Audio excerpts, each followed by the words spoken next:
रात का वक्त, मगर ये मामूली रात नहीं थी।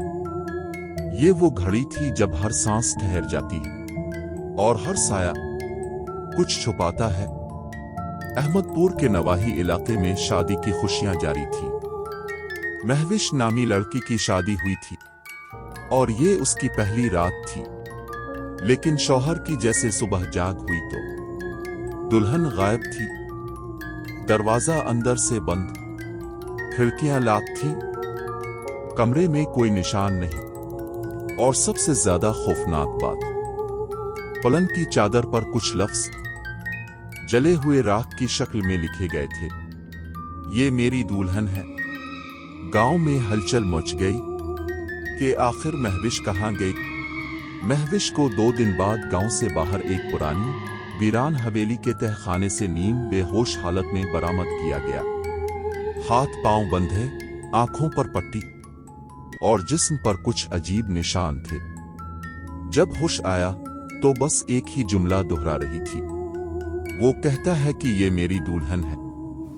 सब लोग हैरान थे। फिर महविश को घर ले जाया गया। महविश के खावंद अदनान ने अपनी सास से सवाल किया, सासू माँ, क्या महविश को पहले कभी कुछ अजीब सा हुआ था? सास ने एक लम्हा खामोशी के बाद आहिस्ता से कहा, बस इतना याद है कि वो बचपन से करीबी पुराने सुनसान बाग में जाया करती थी, खास तौर पर इस पुराने बरगद के दरख्त के नीचे, जिसकी मोटी जुड़ें जमीन से बाहर निकली हुई थीं, जैसे किसी ने जमीन को जकड़ रखा हो। जब वो वहां से वापस आती तो महविश पर अजीब सी कैफियत तारी होती। वो कहती थी, माँ, पता नहीं क्यों इस दरख्त के नीचे बैठकर अजीब सा सुकून मिलता है, जैसे वो मुझे जानता हो, मुझे सुनता हो।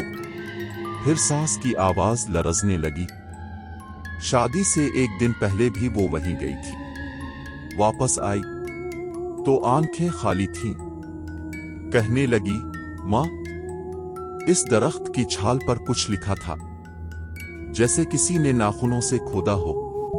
मैं कुछ समझ ना सकी, बस ऐसा लगा जैसे वो दरख्त मुझे पहचान गया हो। कमरे में सन्नाटा छा गया। शौहर की आवाज टूटी, सासू माँ, आपने ये पहले क्यों नहीं बताया? सास ने नजरें झुका ली। शायद मुझे लगा सब कुछ ठीक हो जाएगा।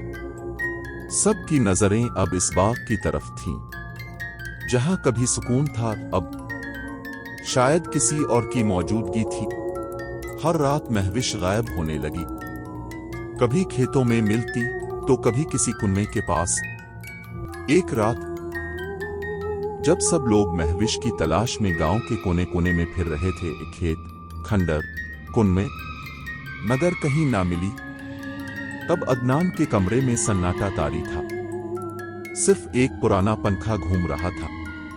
अदनान, जो सदमे से निढाल था, आखिरकार थक हार कर घर वापस आया और अपने कमरे में चला गया। इसे यूं महसूस हुआ जैसे कोई उसे बोला रहा हो। अचानक उसकी नजर पलंग की तरफ गई। नीचे कुछ सफेद सा झलक रहा था। नीचे देखा तो कलेजा मुंह को आ गया। महविश पलंग के नीचे कफन में लिपटी पड़ी थी, नाक में रोई, हाथ पांव बंधे हुए, जिस्म ठंडा और बेजान सा, मगर सांस चल रही थी। चीख सुनकर सब लोग इकट्ठे हो गए, लेकिन किसी को समझ ना आई कि वो अंदर आई कैसे, जबकि दरवाजा बाहर से बंद था। जब उसे बाहर निकाला गया तो वो नीम बेहोश थी। बस एक जुमला बार बार दोहरा रही थी, वो मुझे ले गया था। वो कहता है ये मेरी दुल्हन है। घर वाले घबरा गए। अगले ही दिन ससुराल वाले महविश को एक मरूफ आमिल बाबा के पास ले गए। आमिल ने दम किया, पानी दिया, तावीज लिखे और सख्त लहजे में कहा, इसे कुछ दिन माँ के घर छोड़ आओ, ये रूहानी कैद से निकल जाएगी। माँ बाप के दरवाजे पर जैसे ही कदम रखा, महविश की हालत बदल गई। मुस्कुराहट, हंसी, खुशी, जैसे कुछ हुआ ही ना हो। 1 हफ्ता गुजर गया। माँ बाप ने सुकून का सांस लिया।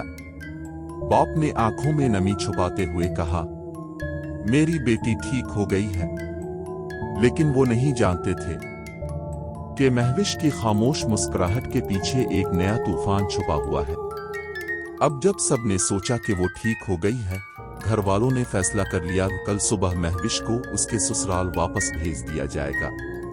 मगर वो आखिरी रात, जो एक ऐसी आह बनने वाली थी जो दो घरों को हमेशा के लिए वीरान कर जाएगी। एक मां से इसका बेटा छीनने वाला था और एक बाप अपने जिगर के टुकड़े को हमेशा के लिए खो देने वाला था।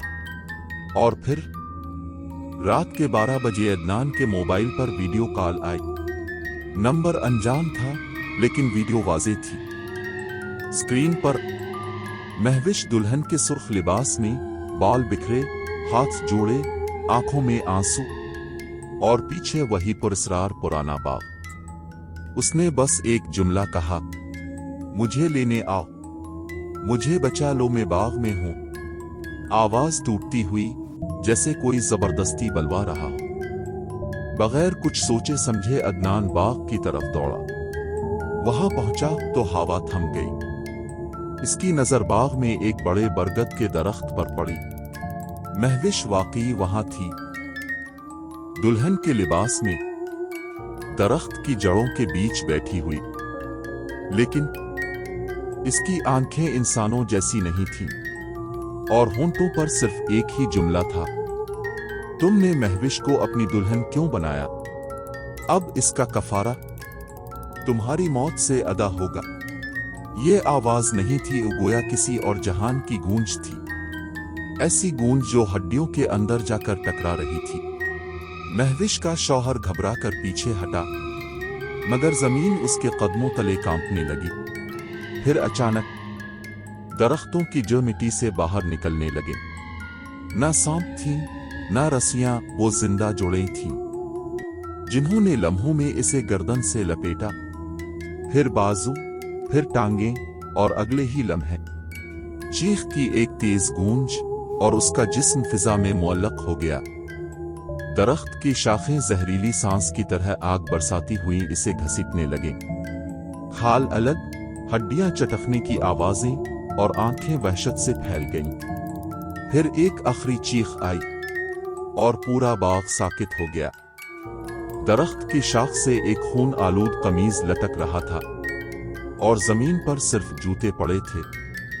फिर एक ऐसी चीख सुनाई दी जो दरख्तों में गूंजी और खामोशी में दफन हो गई। अगली सुबह जब अदनान के वालिदैन इसे तलाश करते हुए इस बाग तक पहुंचे तो वहां हर तरफ खामोशी थी, एक भी परिंदा न चहक रहा था। दरख्त की शाख पर वही खून आलूद कमीज अब भी झूल रही थी और नीचे खुश्क पत्तों में दबी हुई एक इंसानी उंगली पड़ी थी, जैसे किसी ने काट कर फेंकी हो। फिर अचानक बाग के ऐन वस्त में मौजूद जमीन खुद ब खुद फटने लगी, जैसे कुछ अंदर से धकेल रहा हो। और फिर एक लाश आहिस्ता आहिस्ता मिट्टी से बाहर आने लगी, ना मुकम्मल सलामत, ना मुकम्मल सड़ी हुई। चेहरे पर दहशत, आंखें खुली पड़ी थी और दरख्त के तने पर लिखा था, ये मेरी दुल्हन है, जो उसे छीनेगा इसका अंजाम यही होगा। महविश इसी दरख्त के नीचे बैठी थी, सुर्ख दुल्हन का लिबास, झुका हुआ चेहरा, सजे हुए हाथ और माथे पर सहरा। वो खामोशी से बैठी थी, जैसे किसी का इंतजार हो, ना सांस की आवाज, ना हरकत। महविश थी, ना उसकी परछाई, ये कोई ना जान सका। बस एक बात तय है, जिस दिन से वो दरख्त पर कमीज मिली, इस दिन से आज तक खूनी बाग में हर परचांद रात को वही दुल्हन नजर आती है, वही लिबास, वही अंदाज और वही सन्नाटा। लोग कहते हैं, जिसने इस दुल्हन को देख लिया, इसकी जिंदगी भी छीन ली जाती है, और जिसने इसके करीब जाने की कोशिश की, वो कभी वापस नहीं आया। आज भी जब रात के आखिरी पहर हवा चलती है तो खूनी बाग में इस दुल्हन की चूड़ियों की छन छन गूंजती है और दरख्त की शाख हिलती है जैसे कोई झोल रहा हो, लेकिन वहां कोई नजर नहीं आता।